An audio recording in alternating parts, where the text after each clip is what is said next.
Hello everyone. आज हम उसी टॉपिक को कंटिन्यू करने जा रहे हैं जो मेरी लास्ट क्लास में चल रहा था। टॉपिक का नाम है सब्ट्रैक्शन ऑफ फ्रैक्शंस और ये 4 क्वेश्चंस हमारे पास में हैं। फर्स्ट क्वेश्चन है 11/6 में से 4/3 को सब्ट्रैक्ट करना है। तो जैसा हमने सीखा था, हमें सिर्फ डिनोमिनेटर्स पे फोकस करना होता है। ये हैं डिनोमिनेटर्स। डिनोमिनेटर है 6 एंड 3 जो कि इक्वल नहीं है, और क्योंकि ये इक्वल नहीं है इसलिए हमें इन्हें इक्वल बनाना पड़ेगा। कैसे करेंगे? 6 और 3 की टेबल को यहाँ नोट कर लेते हैं। अब मैं 6 की टेबल को सिर्फ 5 तक ही काउंट करूंगी। मैं 6 की पूरी टेबल नहीं लिख रही, क्योंकि मोस्ट ऑफ द टाइम्स जो कॉमन नंबर है वो 5 तक मिल जाता है। अगर हमें नहीं मिलेगा तो हम टेबल को एक्सटेंड करेंगे, इससे हमारा थोड़ा सा टाइम बच जाता है। तो ये रही 6 की टेबल और ये रही 3 की टेबल। अब हम क्या करते हैं, दोनों टेबल्स में कॉमन नंबर सर्च करते हैं।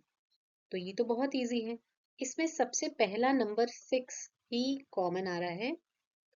6 की टेबल में 6 1 जा 6 और 3 की टेबल में 3 2 जा 6।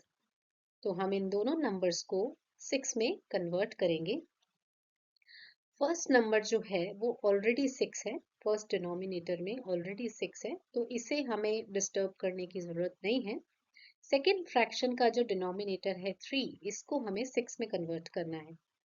तो जैसा कि हमने सीखा था, 3 को 6 में कन्वर्ट करने के लिए हमें इसे किसी नंबर से मल्टीप्लाई करना है, और ये बहुत सिंपल है। 3 को 2 से मल्टीप्लाई करने से हमारे पास में 6 आता है, तो हम इसको 2 से मल्टीप्लाई कर देते हैं। जैसे ही आप डिनोमिनेटर में 3 को 2 से मल्टीप्लाई करेंगे, आपके पास होगा 6, और ऐसा करने से डिनोमिनेटर सेम हो जाएंगे। न्यूमरेटर में भी उसी नंबर का मल्टीप्लाई करना होता है जिस नंबर का मल्टीप्लाई आपने डिनोमिनेटर में किया। ये फ्रैक्शन का रूल होता है, और जैसा कि मैंने आपको पहले भी बताया, ऐसा हम इसलिए करते हैं ताकि फ्रैक्शंस का फॉर्म चेंज ना हो। 4 2 जा 8। अब हम प्रोसीड करते हैं। डिनोमिनेटर सेम है तो इस डिनोमिनेटर को एक बार हम यहाँ लिख लेते हैं, और सब्ट्रैक्शन को सिर्फ न्यूमरेटर्स के बीच में परफॉर्म करते हैं। तो न्यूमरेटर है 11 और यहाँ पे न्यूमरेटर है 8। ये हो गया 11 माइनस 8। 11 माइनस 8 हमें आता है, दैट इज 3 डिवाइडेड बाय 6। अब यहाँ पे ये चीज मेरे पिछले वीडियो से डिफरेंट है। यहाँ हमें आंसर मिल रहा था, लेकिन इस केस में हम इसे आंसर नहीं कह सकते। ऐसा क्यों? क्योंकि इस केस में 3 और 6 में एक कॉमन फैक्टर है। कॉमन फैक्टर का मतलब 3 और 6 एक ही नंबर की टेबल में आ रहे हैं, इसलिए इसको और सिंप्लीफाई किया जा सकता है। आप मुझे बता सकते हैं कि ये दोनों किसकी टेबल में आ रहे हैं? साफ पता चल रहा है 3 और 6 एक साथ 3 की टेबल में आते हैं। तो हम 3 की टेबल में काउंट करेंगे और इन दोनों नंबर्स को कैंसिल आउट करके रिड्यूस करेंगे, ताकि इस फ्रैक्शन का फॉर्म और सिंप्लीफाइड हो सके। तो 3 की टेबल में 3 कितनी बार आता है? 3 1 जा 3। तो 3 को कैंसिल करके यहाँ 1 लिख देंगे। 3 की टेबल में 6 कितनी बार आता है? 3 2 जा 6। तो 6 को कैंसिल करके यहाँ 2 लिख देंगे। अब हमारा जो कन्वर्टेड फ्रैक्शन है वो है 1/2। ये हमारा आंसर होगा। अगर आपको कॉन्सेप्ट समझने में प्रॉब्लम हो रही हो तो आप मेरा पिछला वीडियो जाके चेकआउट कर सकते हैं, उसके बाद आप इस वीडियो को चेक कर सकते हैं। चलो नेक्स्ट क्वेश्चन देखते हैं। 16/6 में से 6/4 को सब्ट्रैक्ट करना है। डिनोमिनेटर्स चेक कर लेते हैं। 6 एंड 4 जो कि इक्वल नहीं है, इसलिए हम इन दोनों की टेबल्स यहाँ पे नोट करेंगे। 6 की टेबल मैंने ऑलरेडी लिख रखी है, 4 की टेबल में यहाँ रिप्लेस कर देती हूँ। ये रही 4 की टेबल। अब हमें देखना है कि इन दोनों टेबल्स में कॉमन नंबर कौन सा है? 12। तो 12 को हम यहाँ पे इन दोनों डिनोमिनेटर्स में अपीयर करेंगे। कैसे? 6 को 12 में कन्वर्ट करने के लिए हमें एक नंबर से इसको मल्टीप्लाई करना पड़ेगा, और ये सिंपल है, 6 को किससे मल्टीप्लाई किया जाए? 2 से। क्योंकि हमने डिनोमिनेटर को 2 से मल्टीप्लाई किया, इसलिए हमें न्यूमरेटर को भी 2 से मल्टीप्लाई करना पड़ेगा।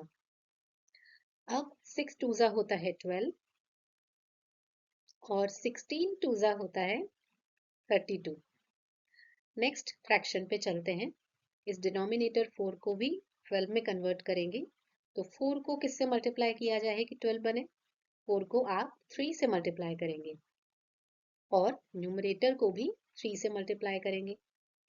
4 थ्रीजा होता है 12 एंड 6 थ्रीजा होता है 18।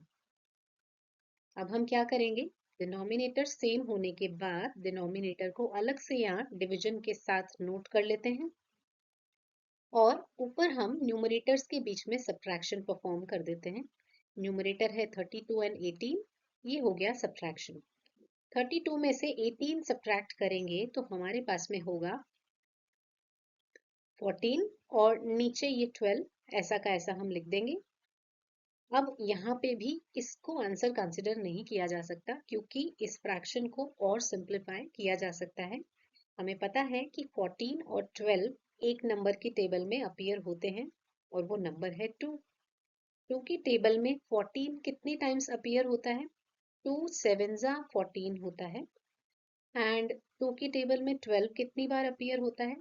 2 सिक्सा 12 होता है। तो यहाँ हमने 7 लिखा और यहाँ 6 लिखा। अब इसके बाद ये नंबर सिंप्लीफाइड हो गए हैं तो हम इनको फ्रैक्शन की फॉर्म में यहाँ लिख देते हैं। 14 की जगह हम लिखेंगे 7 और 12 की जगह हम लिखेंगे 6। ये हमारा फाइनल आंसर हो जाएगा। थर्ड क्वेश्चन देखते हैं। जो डिनोमिनेटर्स हैं वो डिफरेंट हैं, इसलिए हमें इन दोनों डिनोमिनेटर्स को सेम बनाना है। टेबल्स को हम यहाँ नोट कर लेते हैं। ये हमारे पास में 6 और 9 की टेबल है और यहाँ पे जो कॉमन नंबर है वो है 18। तो हमें इन दोनों नंबर्स को 18 में कन्वर्ट करना है।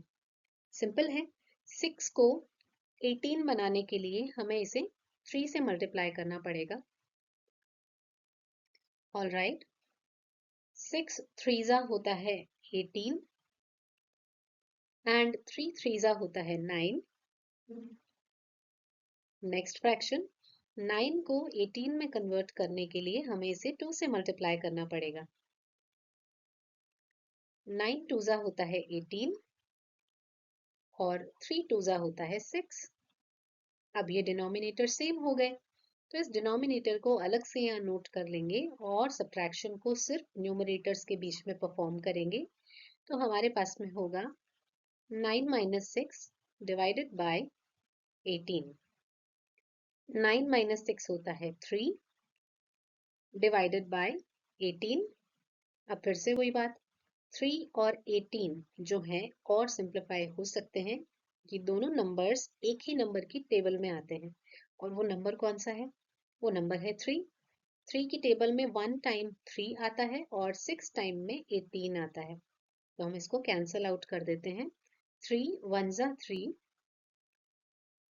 एंड 3 6 जा 18। अब हमारे पास में जो नंबर्स आए उनको यहाँ पे नोट कर लेते हैं। ये होगा 1/6 और ये ही हमारा आंसर हो जाएगा।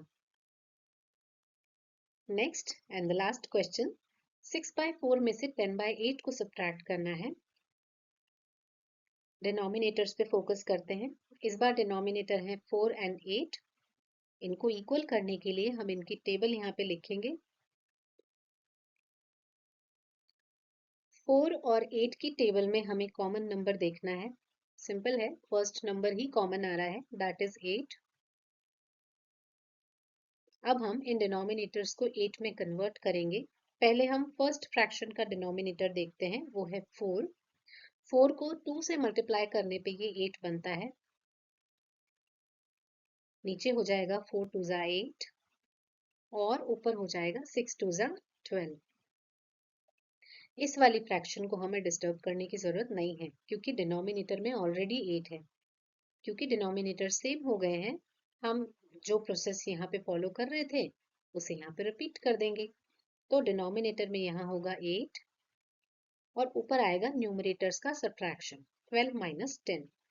12 माइनस 10 होता है 2 डिवाइडेड बाय 8। फिर से ये दोनों नंबर्स एक ही नंबर की टेबल में आ रहे हैं तो इनको कैंसिल आउट करके सिंप्लीफाई करते हैं। 2 वनजा होता है 2 एंड 2 फोरजा होता है 8। कहने का मतलब ये दोनों नंबर्स 2 की टेबल में आ रहे हैं। अब ये हुआ 1 और ये हुआ 4, इसको नोट कर लेते हैं। ये हमारा फाइनल आंसर हो जाएगा। That's it.